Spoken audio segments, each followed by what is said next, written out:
All right, welcome back to the channel. It's your boy Fanon. In this video, we're going to talk about Terence Crawford, who has even more serious allegations or concerns raised about the gloves that he used against Advanesyan. And now that a complaint has been filed against him by the state of Nevada and the commission responsible for the boxing match. Let's talk about that in this video.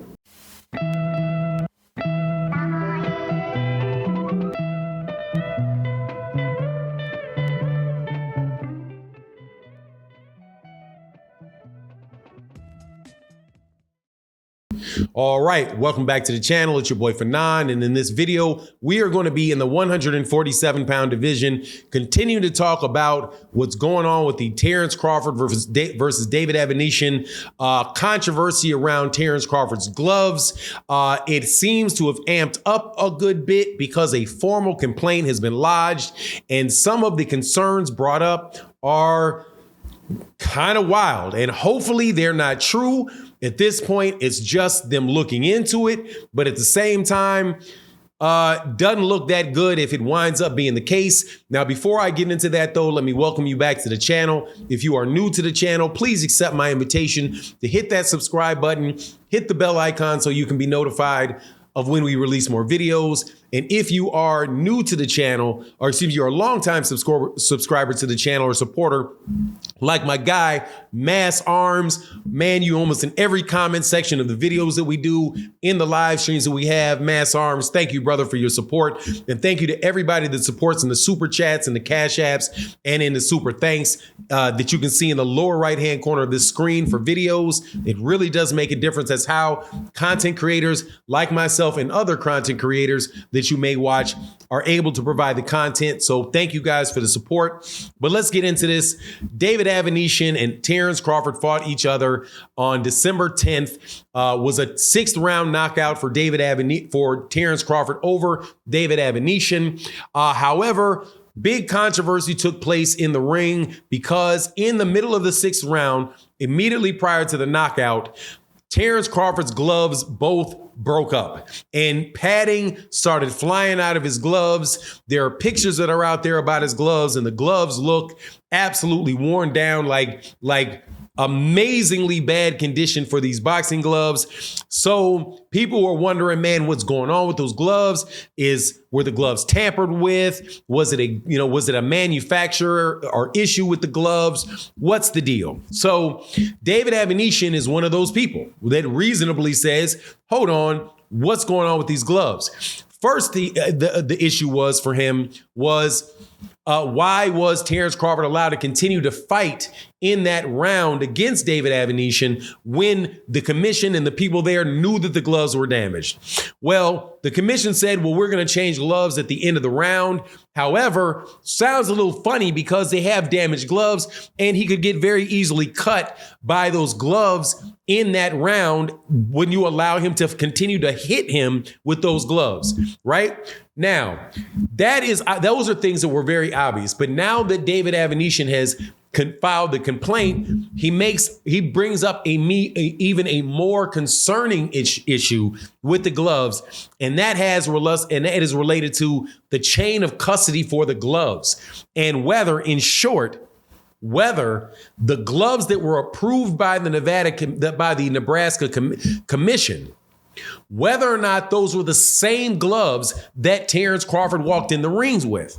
And so they are suspicious that Terence Crawford had one set of gloves approved, but then wound up fighting in a second pair of gloves that were not approved. And that pair of gloves that were not approved were the ones that fell apart. So so they brought up several different issues, right? They said that when we saw the gloves, this is David Advanesyan's complaint, and I'm paraphrasing it. They said when we saw the gloves, originally, they were not in Everlast wrapping.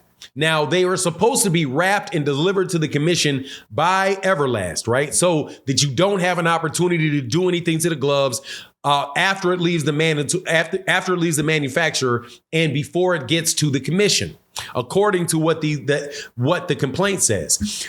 But they said when they saw it, the gloves were not wrapped in what they usually see them wrapped in, which is some wrap that says Everlast on the actual plastic or the actual wrap that the gloves are wrapped in, that it did not have that on there. So they were wondering, are you fighting with an older pair of gloves and you sent us a pair or gave us a pair of gloves or sent a pair of gloves that had previously been used? They also introduced in their complaint testimony from a professional glove manufacturer who goes by the name of Russ Abner, who said on Twitter, when he saw the gloves and the pictures of the gloves, that he guaranteed that those gloves were not new gloves, that those gloves were used gloves. Now, in the picture that you can see a good amount of discoloration on the gloves. You also see that the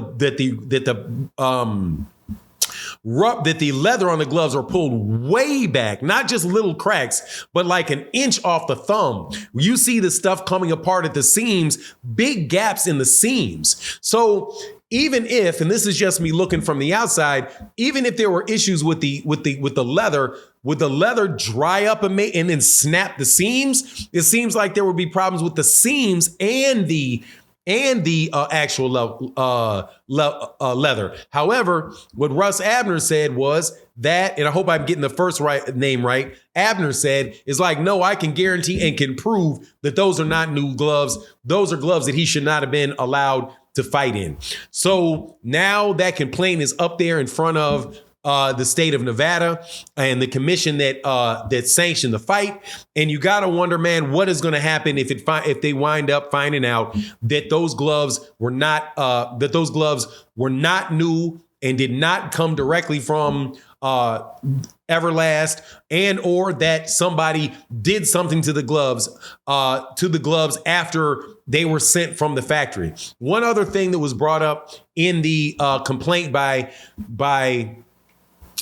David Advanesyan was they want to know who it was that put the Terence Crawford logo on the gloves itself, right? Now, I'm not sure where that comes from or the significance of it. And to be very truthful with you, it may very well have come from Everlast, and Everlast put the gloves on. I can tell you for sure, I know who designed the gloves, and the person that designed the gloves was Steve So-Called Nelson, because there's actually pictures up on Terence Crawford's Instagram with the designs of the costume, not the costume, but of his shorts and his robes and his shoes and his gloves, and there's like pictures of them. So and then there you have Steve So-Called Nelson actually drawing the pictures. So I'm not sure what happened with it, but there definitely is an investigation into it.